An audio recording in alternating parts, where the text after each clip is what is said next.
Hello busy people, welcome back to my channel We Code for You. Today in this session we are going to see how we are going to get our cursor back to our host system from VirtualBox.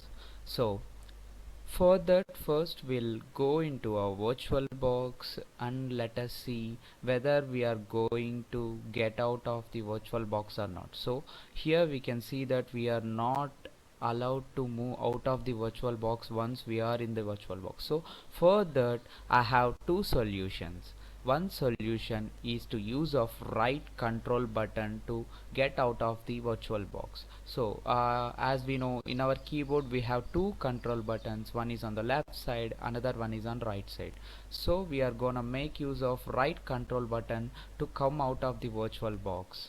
Now once we click on the right control button, we are gonna come out from the VirtualBox and make use of contents in the host system.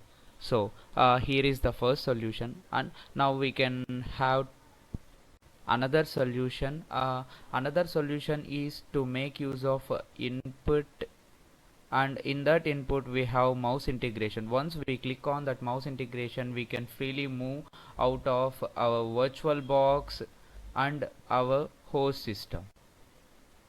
Thank you.